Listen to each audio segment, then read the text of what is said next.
bu fekkee thème bi ko laaj mais bu fekkee dañu bëgg a discuter nag société Sénégal en général gaspillage dañ koy gis ci lépp. donc waruñu cibler rek l'islam wala ay feetam.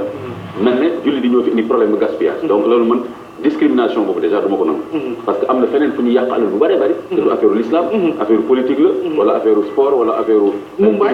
ay mumbaay voilà léegi nag lu jëm ci affaire tabaski bi foofu tamit man damay relativiser parce que lan lañ tuddee gaspillage parce que tey jii wut sa xar te nga am ko wut xar bu baax comme ni nga xam ne tey jii nga jënd sa oto bu rafet à 10 millions te nga am ko xam nga kenn du leen da ngaa gaspillé waaw lu tax nag ku am sa xaalis jënd sa benn xaru 200 000 justement gaspillage parce que rek waru cee def loolu. deuxième chose bi nga jënd sa yëre yu rafet léegi am na ñoo xam ne dafa mel ne dañu bëgg tabaski bu ñu teg ak korité julli di sol ay sagar loolu lañ bëgg parce que loo sol lu rafet ñu ne gaspillage la ah te ñiy wax loolu ñu ngi sol costume yu rafet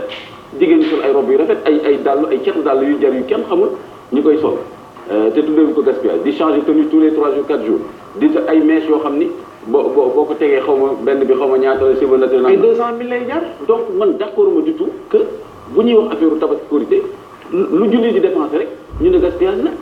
alors que c'est utile parce que xar moom duñ ko sànni dañ koy lekk denc ci joxe ci di ci lekk pendant des jours alors que année bi yëpp doo ko mën am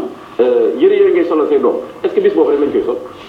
école bu ubbee tam dañ koy sol ak yeneen jour ñu def kon ban gaspillage moo fa am léegi kay nañ seet rek ku nekk nga def li nga mën man loolu laa gën a d'accord mais affaire gaspillage bi damay ragal vraiment que mu am benn combat bu laxtu ci ginnaaw bëgg daal julli di banaliser seen i fête ñeneen di fête di mu bàyyi tous les jours fii kenn waxu leen dara di bâtir ay xaalis fii ci ay xawma fan ak fan ñu jàppee ko loisir et cetera nga mën a jël sa xaalis def 3 nuitées à Saly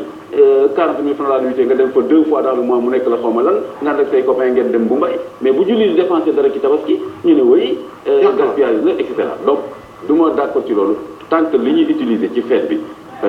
nekk na lu utile te tamit fête la donc am na aspect fête mooy sol lu rafet dem julli